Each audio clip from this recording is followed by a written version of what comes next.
9 janvier, premier jour d'ouverture de la saison pour le lac Blanc. Juste après la fin des vacances de Noël, un Noël de plus sans neige. Alors depuis ce début de semaine, les canons tournent à plein régime. L'objectif, profiter de la vague de froid pour assurer le reste de la saison. On essaye dans les périodes de froid de densifier le manteau neigeux, de le sécuriser au travers de la neige de culture. C'est le travail des dameurs justement de durcir le manteau neigeux, de comprimer la neige pour qu'elle tienne le plus longtemps possible.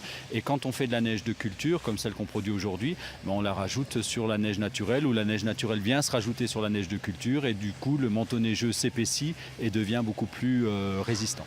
La neige de culture, un investissement consenti au début des années 2000 par le département qui a choisi 4 stations dans le Haut-Rhin et y a injecté 40 millions d'euros.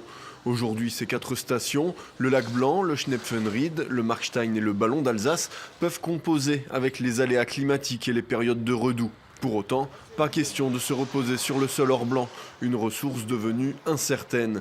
Depuis 2007, au lac Blanc, le VTT permet de faire fonctionner le télésiège en été et d'autres projets sont à l'étude, notamment une luge sur rail.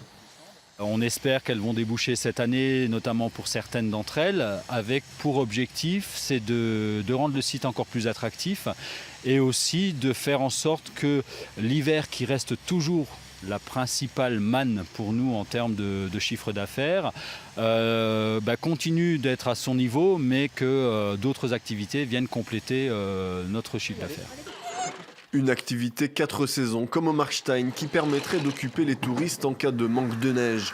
Une piste parmi d'autres, mais qui se heurte à des difficultés administratives. On voit que toutes les difficultés qu'on a à trouver, à pouvoir finaliser ce projet en termes d'études d'impact, tout ça nous en demande toujours plus. Et systématiquement, on essaie de repousser les échéances. On se demande à savoir est-ce qu'on veut pas décourager peut-être les investisseurs. Pourtant, tous sont conscients que dans 15 ou 20 ans, la neige ne sera plus une ressource garantie. Trouver des alternatives pour garder les touristes dans le massif est indispensable, car à cette période de l'année, ce sont les stations qui remplissent les hébergements. Si on n'a pas l'hiver, on serait fermé dès la fin du mois de décembre et on rouvrirait, jusqu'à Pâques, on rouvrirait à Pâques. Là, aujourd'hui, grâce à la neige, on arrive à faire vivre, on a un taux d'occupation sur toute la période hivernale entre 50 et 60% sur les hébergements. Et cette alternative au ski devra se construire en harmonie avec le cadre naturel.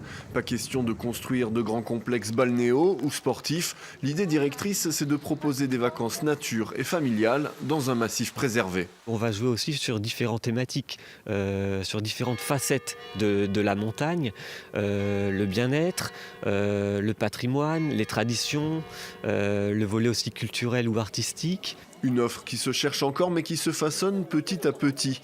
Déjà à Noël, les touristes avaient pu s'initier au biathlon, à la course d'orientation ou câliner des chiens de traîneau, le tout sans un flocon de neige.